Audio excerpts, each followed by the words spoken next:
Man, what a wild stretch of rumors and chaos around the league right now. And of course, our Eagles are right in the middle of it. You know Howie Roseman. He never sleeps, never stops picking up the phone, and once again, he's trying to make something big happen. There's buzz all over about him trying to land none other than Myles Garrett.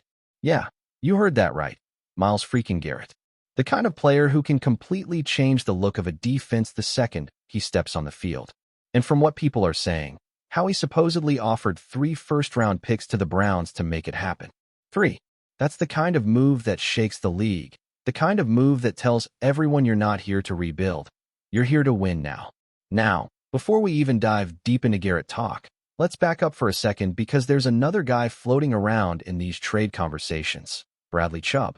And I swear, if we can't get Myles Garrett, somebody needs to get Chubb out of Miami right now. That whole Dolphins situation is just a mess. I mean, did you see that team lately? They look lost, no energy, no rhythm, nothing. Tua's out there trying to fire up the squad with speeches that sound like a motivational tape from a middle school gym teacher. 60 minutes of pain, he says. Bro, that might work if your team wasn't getting blown out every other week. The man sounds like he's reading off a cue card. But you know who still looked hungry, who still looked like he wanted it? Bradley Chubb. He's out there trying to prove something while the rest of that team's just collapsing around him. So yeah, if Garrett's a no-go, get Chubb on the next flight to Philly. But let's go back to the big headline, Myles Garrett. The guy's an absolute monster, and the word going around is that the Eagles made that massive offer, 3 first-rounders, for him. People over in Cleveland are saying it's true, and that the Browns basically said, nah, we're not moving him. And I get it. He's the cornerstone of that defense. But man, 3 first-round picks? That's the kind of offer that makes you stop and think, especially when those picks are likely to be late ones. Because let's be real, when the Eagles are drafting in the late 20s or early 30s, those picks aren't even top-tier first-round talents most years. You might be getting a guy you graded as a second-rounder anyway. And if you're Cleveland, you've got to ask yourself, what's the plan? Because you've got this once-in-a-generation edge rusher putting up video game numbers, and you're still losing by 3 scores. He just had one of the best defensive games we've seen in years, 5 sacks in 1 game. And it didn't even matter. That's the kind of frustration that breaks locker rooms. So if someone calls with 3 first-rounders, man, you at least pick up the phone. It's not like you're trading him to an AFC rival. The Eagles are in the NFC. You'd be rebuilding with a boatload of picks, maybe reshaping your future the way Detroit did when they traded Matthew Stafford.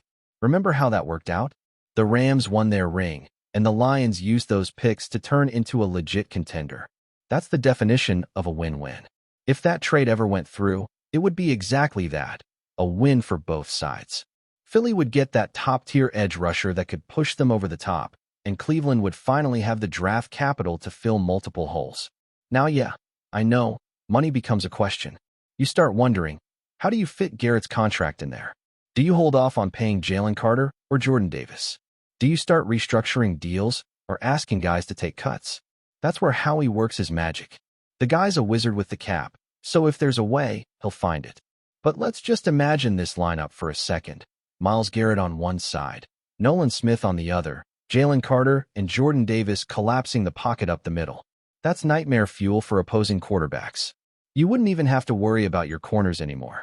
It wouldn't matter if Darius Slay or Key Ringo was out there, because the quarterback would have about 2 seconds before getting swallowed whole.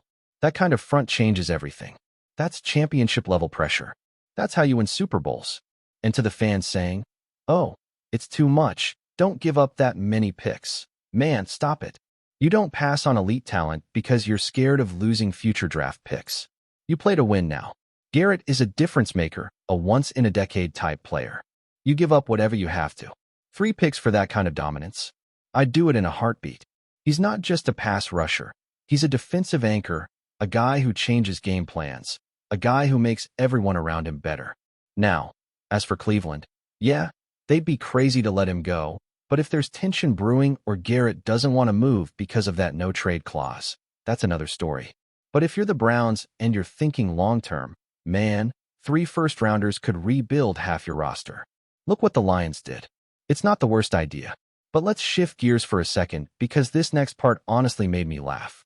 Apparently, the Patriots called the Eagles with a trade offer for A.J. Brown. And you won't believe what they offered, a second-round pick. Just one. A single second-rounder for one of the most dominant wideouts in the game. I mean, what kind of joke is that? You want A.J. Brown. You better be ready to pay a king's ransom. Throw in Christian Gonzalez, toss in a few extra picks, maybe even a starter or two, and then maybe, just maybe, we can start talking. But a second? Come on, man. That's laughable. A.J. Brown is the heart of this offense. You don't move him for a mid-round pick like you're playing Madden. He's part of the reason this team's been to the top. He's built for Philly. He's physical, fearless, and he's got that energy that matches this city. You don't trade that away unless you're trying to burn your own locker room to the ground.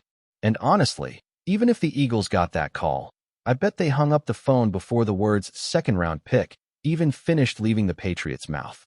That's not just an insult to A.J. Brown. It's an insult to what the Eagles have built. This team's got its eyes on another Super Bowl, and Brown is a key part of that. You don't break that chemistry for some bargain deal. The Patriots are clearly desperate, trying to steal a superstar while they're struggling to find an identity. But nah, man, that door's closed. A.J. Brown is a Philly Eagle, and honestly, he should be for life. It's funny, though. This all goes back to that same idea of value and ambition. Some teams are scared to make big moves, others go all in. Howie Roseman is never scared to go all in, and that's what makes the Eagles dangerous. They're not content just making the playoffs. They're chasing greatness every single season. And that's the difference between teams that dream and teams that dominate. Now, while all these rumors swirl around about trades and offers, there's something refreshing about hearing players like Cooper DeJean talk. The man was asked about all the outside noise, the expectations, the pressure, and his answer was simple. Winning is all that matters. That's it. No fluff, no excuses, no ego, just win. That's the mindset that keeps this locker room solid. When your guys focus on winning above everything else, that's how you survive the chaos. He talked about blocking out the distractions, about adapting every year because the locker room changes, the energy shifts, and you've got to grow with it. That's what championship teams do. They evolve. And he's right. This team has been showing that. You can see the physicality, the hunger, the chemistry building each week. The defense is grinding, the offense is clicking, and everyone knows what the mission is. Win. That's all. Even when players on offense speak out about wanting recognition or more touches, at the end of the day, it all circles back to that one goal. Everyone in that locker room wants to win. And as long as that's the main focus, everything else falls into place. The hunger is there. The pride is there. The belief is there. And honestly, with the way this front office operates and the mindset this team has, the rest of the league better stay ready. Because the Eagles aren't done making moves. Not even close. When you think about what separates great organizations from the rest of the league, it's not just talent on paper, it's the mindset. The Eagles have built this culture where no one settles, no one gets comfortable, and that's why you keep hearing their name in every big rumor. Howie Roseman is always looking 2-3 steps ahead, thinking about how to make this roster stronger, tougher, faster. It doesn't matter how good the team already is, he's always chasing the next upgrade. And honestly, that's why the rest of the league stays nervous. Because even when the Eagles are winning, they're still trying to get better. Look at the timing of these trade talks. We're halfway through the season, the team's playing solid football, and yet there's still a push to add another elite pass rusher like Myles Garrett. That's what championship teams do. They don't sit back and hope everything works out, they go get it. And Garrett would instantly take this defense from good to absolutely terrifying. You can already picture that rotation. Garrett and Haason Reddick screaming off the edges, Jalen Carter and Jordan Davis crushing the middle, Nolan Smith rotating in with that speed. That's not a defensive front, it's a demolition crew. Quarterbacks wouldn't even have time to blink. It's crazy because when you think back to that last game, you can see why this team wants to make that kind of splash. Yeah, the Eagles had sacks, but a lot of them came from extended plays, where the quarterback just held the ball too long. That's not dominance, that's opportunity. Adding Garrett turns those eventual sacks into instant chaos. Every snap becomes a nightmare for the offense. And in a league where everything revolves around quarterback play, being able to ruin a quarterback's rhythm is the ultimate weapon. Now, the money question always comes up, right? Everyone starts panicking about cap space and who gets paid next. But if there's one front office that knows how to move the pieces around, it's this one. how he's proven it over and over again. Remember how people said the team couldn't afford A.J. Brown? Remember when everyone thought the roster couldn't stay stacked after that Super Bowl run? And yet here we are, still one of the deepest, most balanced rosters in football. If the Eagles decide Garrett is the missing piece, they'll find a way. They always do. And man, if you add a guy like Garrett, you're not just getting sacks. You're getting leadership, energy, that relentless edge. He brings a presence that changes how other teams prepare for you. And imagine what that does for the younger guys. Nolan Smith, Jalen Carter, Jordan Davis. They'd be learning from one of the best in the game. That's how you build dynasties. You stack elite players on top of elite players and let that standard become your baseline. Meanwhile, over in New England, the Patriots seem to be living in a fantasy world. Offering a second-round pick for A.J. Brown is just laughable. That's not how you do business in this league. That's desperation talking. You can tell they're trying to find that spark they've been missing since Tom Brady left, but throwing out weak trade offers for superstar players isn't the move.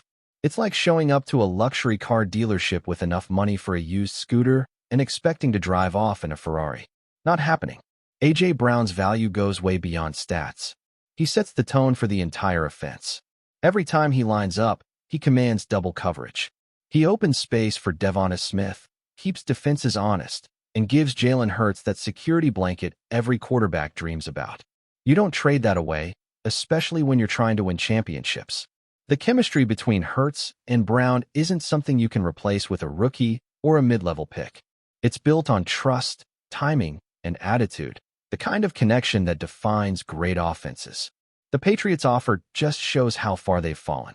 Back in the day, teams would fear negotiating with them because Belichick was always 2 steps ahead. Now, they're out here throwing lowball offers like a rebuilding team, hoping to get lucky.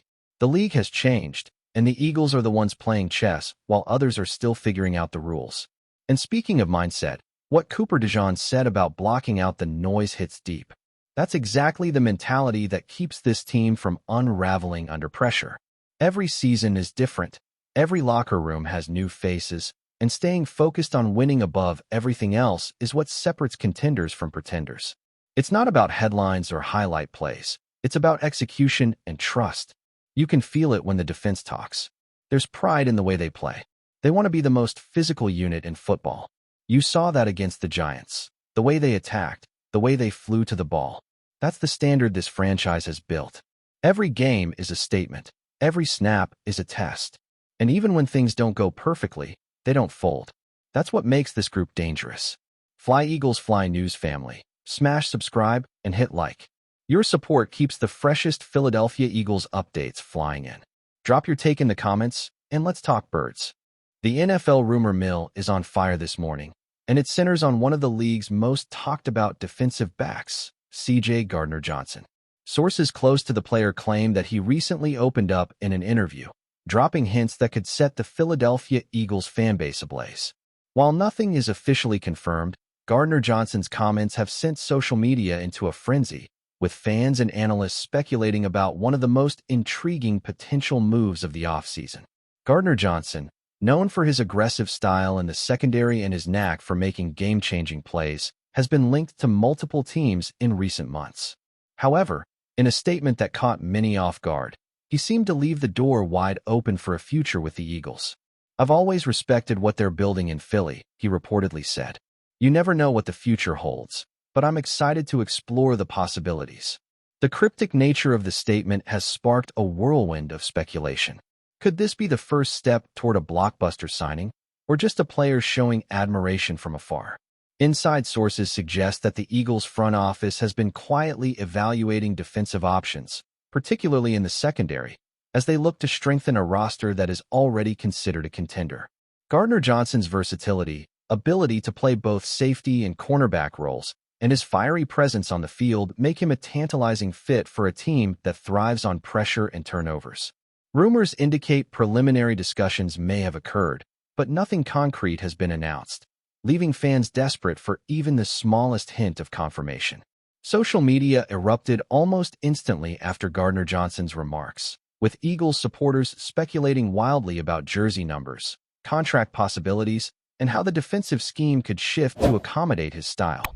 Analysts have weighed in. noting that while a move is not guaranteed, the combination of Gardner-Johnson's skill set and the Eagles' championship ambitions could make this one of the offseason's most significant headlines. Whether it remains a whisper in the league or explodes into a full-blown signing saga, one thing is certain. CJ Gardner-Johnson has officially put the Eagles on the radar, and the NFL world is watching closely.